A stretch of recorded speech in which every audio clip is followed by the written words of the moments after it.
Mübarək cümə günü deyim, Allaha ant verək izzət və cəlalına.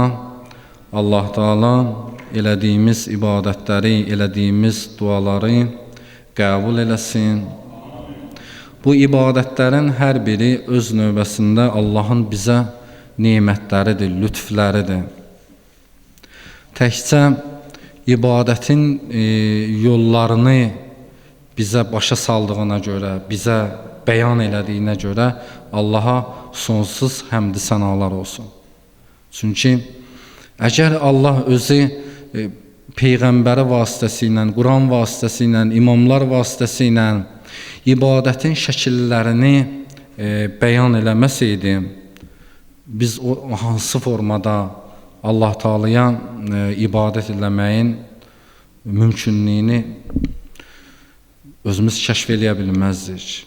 Və yaxud da insanlar arasında ixtilaflar yaranardı. Hələ özündən bir ibadət çıxardardı.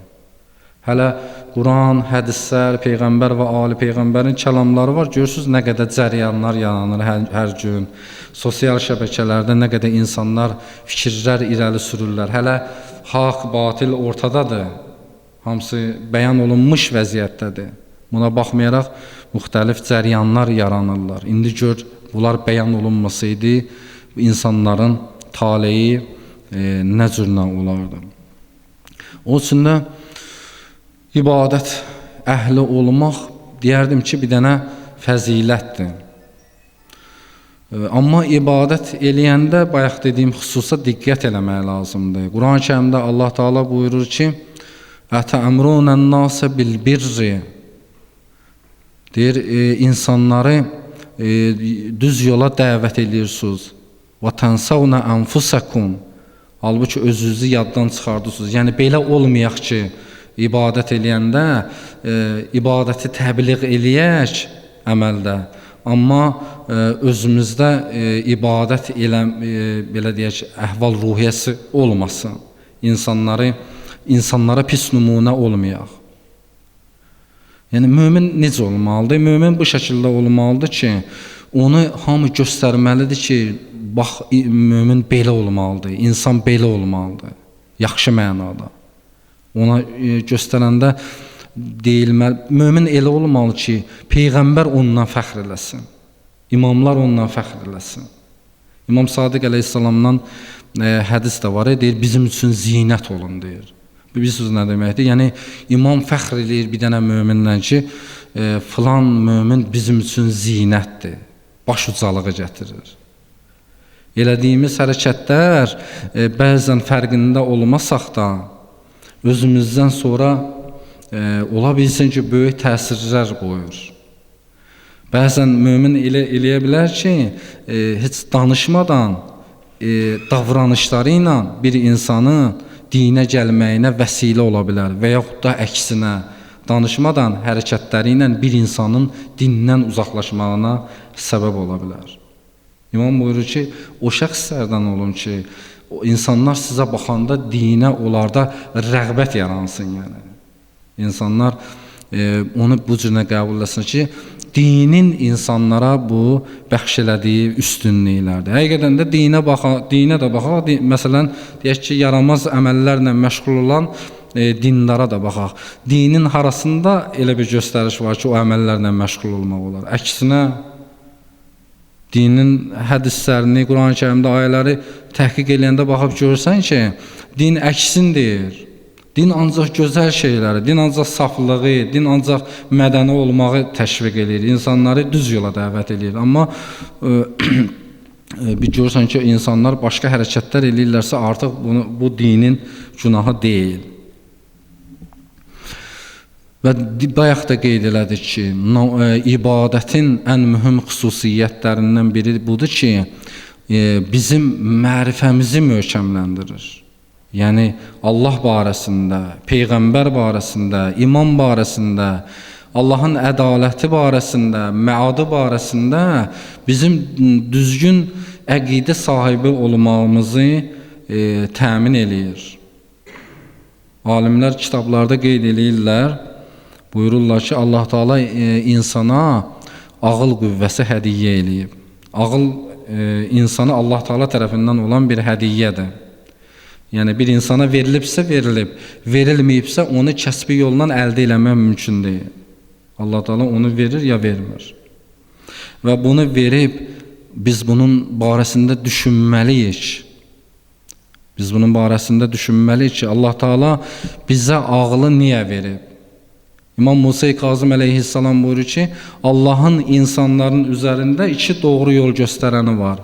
Zahiri doğru yol göstərənlər var, hüccəti var, batini hüccəti var. Zahiri yol göstərənlər, irşad eləyənlər peyğəmbərlər, imamlar, vəsilərdir. Batini hüccəti, yəni o batində olan, gizli olan hüccət isə İmam buyurur ki, ağıldır. Ağıl insana doğru yol göstərir. Düzdür, ağlın da fövqündə bəzi şeylər var. Yəni belə deyək də, sanki Allah Taala insanda bəzi işlər qərar verib ki, bəzi yaradılış formaları qərar verib ki, ola bilər insanı, ağlı da insanı çaşdırsın. Çünki ağlın xüsusiyyəti necədir? Ağıl qərar verəndə insanın xeyrin, zərərin hesablayır və onun üçün xeyirli olanı seçir ki, bu sənin üçün daha xeyirlidir. Mümkündür ki, məsəl üçün dini, mənəvi dəyərlərə əhəmiyyət verməyən insan üçün ağıl düz yol göstərməsin. Məsələn, mənfəətə əldə eləmək üçün pis yol göstərsin. Onu cinayətə sövq eləsin ki, hə, get bu mənfəətə, əsas odur ki, mənfəətə əldə elə. Ona görə də, baxmayaraq ki, ola bilər ki, sən öz hesablamanla deyəsən ki, məsəl üçün, bu yaxşıdır, bu pisdir, bunu belə eləsəm əldə eləyə biləcəm. İnsanın daxilində başqa bir qüvvə də var, başqa bir meyl də var ki, fitrət deyə bilərik buna, vicdan deyə bilərik buna ki, sanki ağlın fövqündədir, ağlı yönəldir. Ağlı yönəldir ki, yox, bunu eləmək pisdir və yaxud da bunu eləmək yaxşıdır. Vicdan da insanı yönəldir. Onun üçün də, amma buna baxmayaraq, ağıl Allah Taalanın ən böyük nemətlərindən biri olduğunu inkar eləyə bilmərik. Yəni, təsdiq eləməliyik bunu. Və Allah bu ağlı insana niyə verib? Allah Taala bu ağlı insanlara verib ki, Allahın xaliq olmağı barəsində düşünsünlər. Quran-ı Kərimdə ayədə Allah Taala buyurur ki, "Sənurihim ayatuna fil afaq və fi anfusihim hatta yetəbəyyənə lahum ennehu'l haq." Deyir ki, biz öz varlığımızın nişanələrini həm üfüqlərdə, yəni həm xarici aləmdə, həm də insanların öz daxili aləmində bəyan edirik ki, hətta yetəbəyyənə lahum ennehu'l haq. İnsanlara bəyan olsun, hətta ki, insanlara məlum olsun, insanlara bəyan olunsun ki, Allah haqdır. Deməli, insan bu həqiqətləri necə dərk edə bilər? Ağıl qüvvəsi ilə, təfəkkür qüvvəsi ilə, düşüncə yolu ilə dərk edə bilərsən. Və əqidə, mərifət sahibi olmaq şəriət məsələləri kimi deyil. Mümkündür şəriət məsələlərində mütəxəssis olmadığı görə bir dənə alimin deyək ki, fətvasına əməl eləyirsən, göstərişinə əməl eləyirsən. Məsəl üçün, namazın bütün incəlikləri barəsində olan dəlilləri sən bilə bilmirsən hamısını. Ümumi icmalı bilə bilirsən ki, namaz Allahın vacibatlarından biridir, dinin zərurətindəndir, zəruri məsələlərindəndir. Quran-ı Kərimdə Allah Taala buyurur ki, əqimis-salat, namaz qılın. Amma onun təfərrüatları var, onun təfsilatları var ki, onları bilmək üçün niyə bunu belə elədim, niyə rükuda 3 dəfə Subhanallah dedim, niyə səcdədə Subhanə Rabbiyəl Əla və bihamdih dedim? Bunların hər birinin dəlillərini bilmək üçün deyək ki, hələ mən adi misallar verirəm də, dinin, şəriətin hökmləri var ki, mütəxəssis olmalısan, fəqih olmalısan, dində dərin zəka sahibi olmalısan. Hamının da fəqih olmağı mümkün deyil axı. Hamının mütəxəssis olmağı mümkün deyil. Ona görə də mütəxəssis olmayanlar şəriət hökmlərində mütəxəssis olanlara deyək ki, fətvalarına əməl eləyirlər. Onların göstərişinə etimad eləyib, onların fətvalarına əməl eləyirlər. Amma əqidə məsələləri belə deyil. Mərifələr belə deyil. Əqidə məsələlərində təqlid eləyə bilmərsən. Kiminsə fətvasına, kiminsə sözünə etimad edib hərəkət eləyə bilmərsən. Çünki Quran-ı Kərimdə Allah Taala ayələrin birində buyurur ki,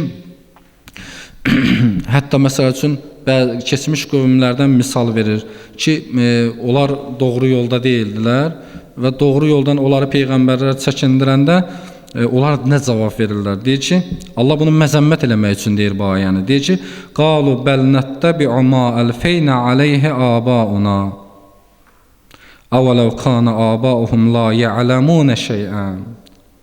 Onlar deyirlər ki, biz ancaq atalarımızın yolu ilə gedəcəyik, əzdadlarımızın yəni yolu ilə gedəcəyik. Peyğəmbər bunları çəkindirir o yoldan. Onlar deyirlər ki, biz atalarımızın, əzdadlarımızın yolu ilə gedəcəyik.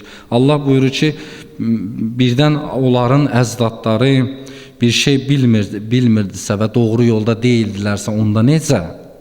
Yəni, sən bu məsələdə təqlid eləyə bilmərsən, kör-körana onların izi ilə gedə bilmərsən. Quran ayələri, Peyğəmbər Əhl-i Beytinin kəlamları dəlalət edir ki, sən mərifə sahibi olanda, əqidə sahibi olanda, əgər düzgün əqidə sahibi olmaq istəyirsənsə, özün əqli və nəqli dəlillərlə o mərhələyə çatmalısan. Allah barəsində, Peyğəmbər barəsində və digər mərifələr barəsində özün dəlillər əldə eləməlisən. Ağla müraciət edib Allahın varlığına yəqinlik tapmalısan və yaxud da Qur'ana, hədislərə müraciət edib Allahın varlığına yəqinlik tapmalısan. Əqidə düz olmasa, bu bəhsi niyə açdım mən? Əqidə düz olmasa, artıq edilən ibadətlərin də ola bilər ki, mümkün olar ki, onlar Allah Taala dərgahında qəbul olunmaz. Çünki əqidə bir mərhələ əməldən qabaqdır. Allahın verək izzət və cəlalına, Allah Taala bizi əqidəli, düzgün düşüncəli, təfəkkürlü bəndələrindən qərar versin inşallah. Allaha and verək izzət və cəlalına, Allah Taala bizi nümunəvi dindarlardan qərar versin inşallah. Allaha and verək izzət və cəlalına, Allah Taala dünya və axirətdə Peyğəmbər və ali Peyğəmbərin şəfaətin və ziyarətin bizlərə nəsib eləsin. Allaha and verək izzət və cəlalına xalqımızı, millətimizi ağla gələn, gəlməyən bəlalardan öz pənahında saxlasın. Allaha and verək izzət və cəlalına Allah Taala çətinlikləri, müşkülləri olan mömin bacı və qardaşlarımızın çətinliklərini aradan aparsın. Xəstələri olanlarımızın xəstələrinə şəfa versin. Allaha and verək izzət və cəlalına ağamız, Mövlamız, ixtiyar sahibimiz İmam Zaman əleyhissalamın pak qəlbini bizlərdən razı eləsin. Allaha and verək izzət və cəlalına Allah Taala elədiyimiz duaları və ibadətləri dərgahında qəbul eləsin inşallah. Bismillahirrahmanirrahim. Qul huvallahu ahad, Allahus samad, lem yelid və lem yulad və lem yekul lahu kufuvan ahad. Sadaqallahul aliyyul azim.